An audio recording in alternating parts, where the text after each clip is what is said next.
Have a good day, students. Today we are going to discuss about the HR planning.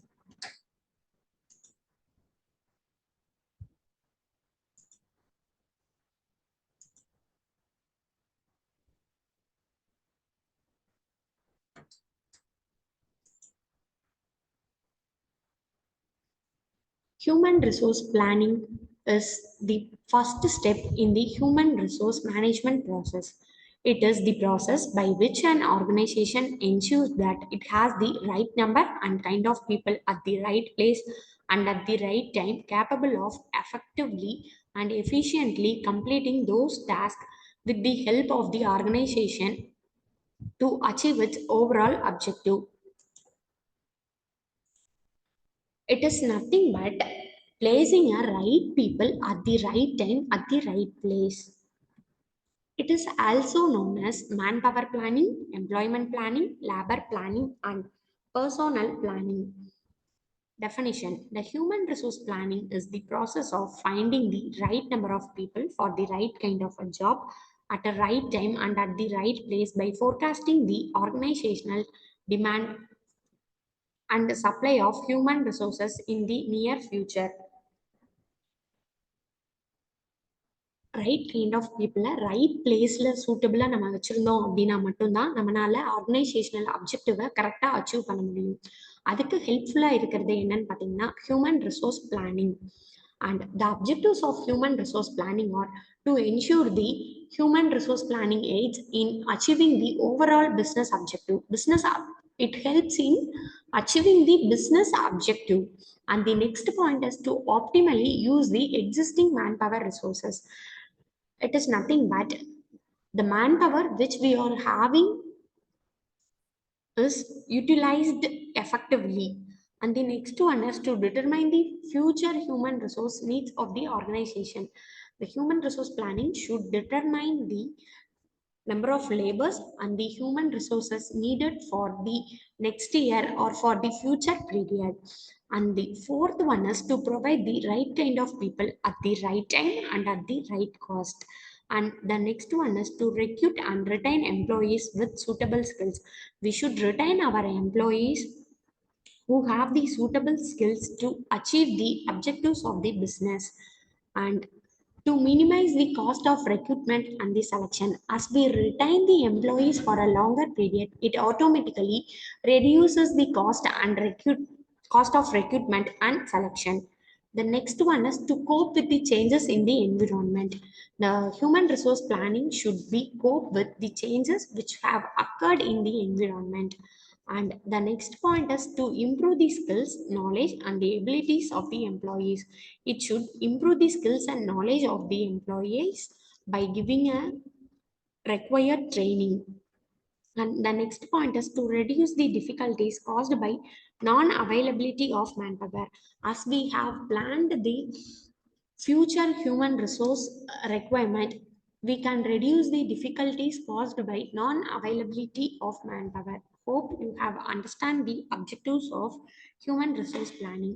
We have next going to the importance of human resource planning, defining the future personnel need.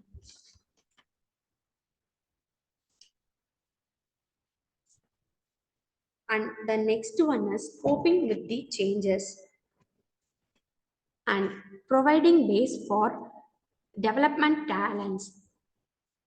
Though there are a number of educated candidates, they lack job skills. Therefore, effective recruitment and retention of talent becomes important. Human resource planning aids in planning and recruitment and retention. And the next one is basis for management function. The human resource planning is the basis for managing the functions of the business. And the next one is filling up of vacancies. Vacancies can arise due to the resignation, retirement, death, promotion, etc. Human resource planning estimates future recruitment and enables filling up of vacancies. And the next point is increasing aspirations. Aspirations of an employees are changing. They want careers which provide continuous learning, opportunities to work in latest technology, go abroad, etc. It can play an important role in satisfying employees' aspiration. The next one is satisfying employee needs. It helps to satisfy employees' needs for transfer, promotion, and benefits. The last one is changing trends. Employees today are knowledgeable and desire freedom at work. They do not work in the same organization for a long time, and retention is a challenge. It is an it is human resource planning that helps an organization to cope up with changing the trends. A human resource manager needs to concentrate on the changes in the environment, and he must retain the employees for a longer period of time. And the next one is job design. Job design refers to an organization task, duties, and responsibilities into one unit of work to attain certain objectives. The first step in process of staffing. It defines the job to be done, the expected output, the tools and techniques to be used, working conditions, and the salary to be paid. It is a detailed study of various jobs in an organization. It refers to determine the duties and responsibilities of a job and qualities and skills required to perform it. Information collected from job is used to prepare job description and job specification. Job analysis is the foundation for every function in the human resource management process. It integrates the work content, reward, qualification required for each job, meet employees and organizational needs. Job design இதை பற்றி சொன்னோம் அப்படின்னா நம்ம வந்து என்ன work பண்ணணும், நம்மளோட salary என்ன, நம்மளோட குவாலிஃபிகேஷன் என்னவா இருக்கணும், ஒரு எம்ப்ளாயியோட நீட் என்ன, ஆர்கனைசேஷனலோட நீட் என்ன, அதோட அப்ஜெக்டிவை ஃபுல்ஃபில் பண்ணுற மாதிரி இருக்கணும். And there is an two distinct approaches of job design. The first one is traditional job design and the second one is motivational job design. Techniques were different techniques were used in job design. The uses of job designs are very few, and the definition of job design is Edwin B. Flifo defines job analysis as the process of studying and collecting information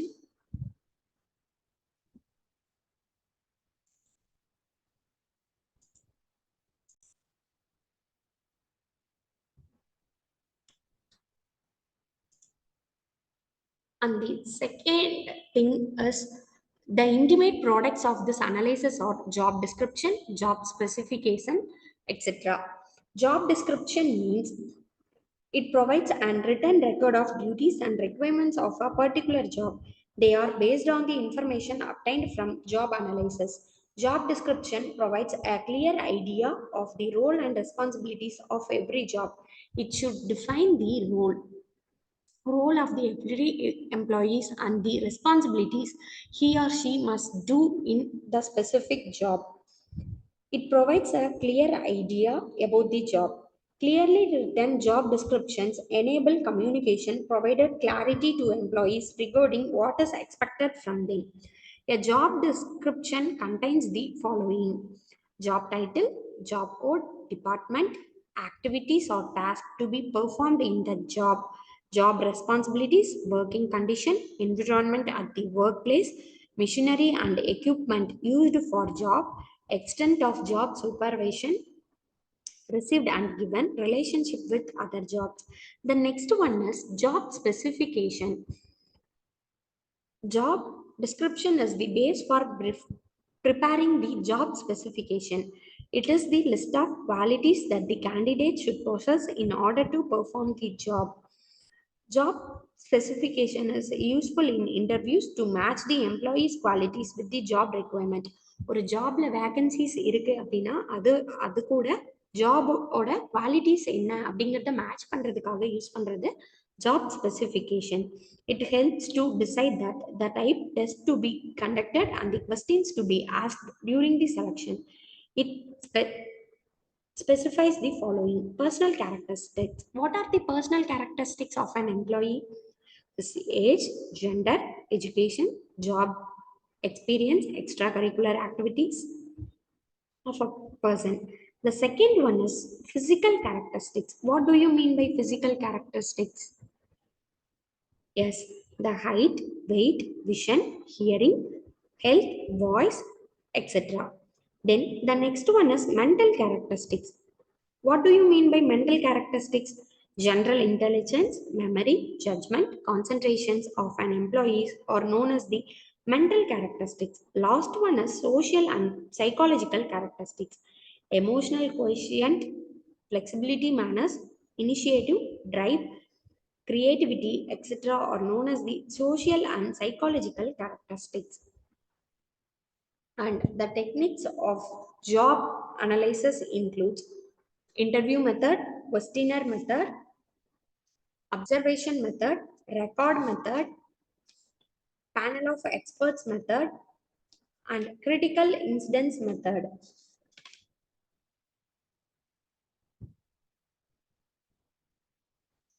Our next topic is job description. Job description is a written statement showing job title, task, duties, and responsibilities involved in a job. It also prescribes the working condition, hazards, stress it can produce, and the relationship with the other jobs. And the next one is job specification. It includes the information such as job title, job location, reporting to and of employees, job summary, nature and objectives of the job, task and duties to be performed in the working conditions, machines, tools, and equipments to be used. And there are different approaches in job design. They are job rotation, job enlargement, job enrichment, and job simplification.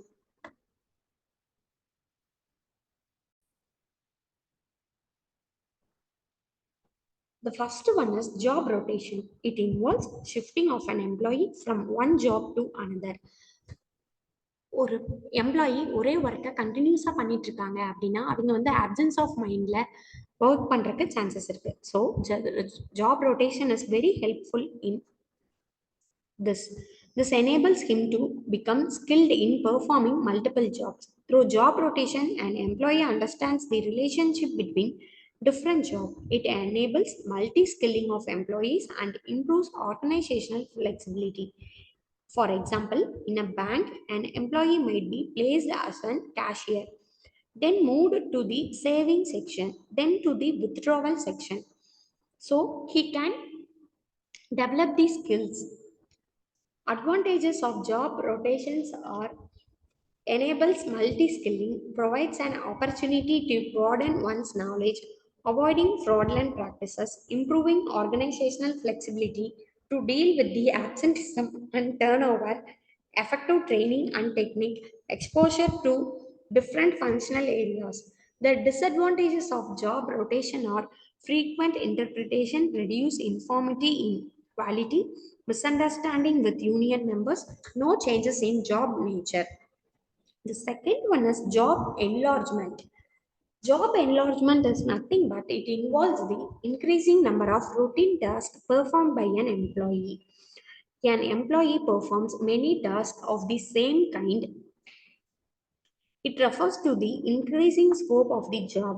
It is also called as horizontal expansion of job activities or horizontal job loading. Advantages of job enlargement are variety of skills, utilizes potential, reduces cost, but better job satisfaction, reduced absenteeism and turnover. Disadvantages of job enlargement are increases work burden, resistance of unions, longer training period, negative employee retention. Hope you have understand the job rotation and job enlargement. Next, we are going to see the job enrichment. Job enrichment involves increasing the intrinsic worth of job. The purpose is to make a job interesting and challenging to utilize the potential of an employee. Job enrichment involves both the horizontal loading and vertical loading. It provides an opportunity for doing a complete activity, freedom, independence, and responsibility. Features of job enrichment involves the first one is it provides chances for gaining knowledge to do new things. Employees can schedule their job. Scheduling the job helps in time consuming. The employees have control over the resources required for the job, provides the opportunity to variety of the job. The next one is employees have sufficient freedom related to perform of the job, and the advantages are interesting and challenging job. Job enrichment involves providing interesting and challenging jobs. The job is used to use the ideas full potential of the employees. The second one is improving decision making. Job enrichment improves the decision making ability of an employee. It provides opportunity for deciding and layout method and style of working. Identifies future manager. Job enrichment provides the decision making opportunities for future promotions. The fourth one is identify and satisfy higher order needs of the employees. This method identifies and satisfies higher order need of the employee. These methods needs to be achieved through the job enrichment. The last one is reduces workload of supervisors. Job enrichment reduces the workload of the senior staff. And the disadvantages of job enrichment are practical difficulties, not suitable for all these jobs, may not suit for all the employees. Students, hope you have understand about the approaches of job design. Let's summarize the approaches. The first one is job rotation, second one is job simplification, third one is job enlargement, and the last one is job enrichment. Thank you. Let's discuss the next topic in next class.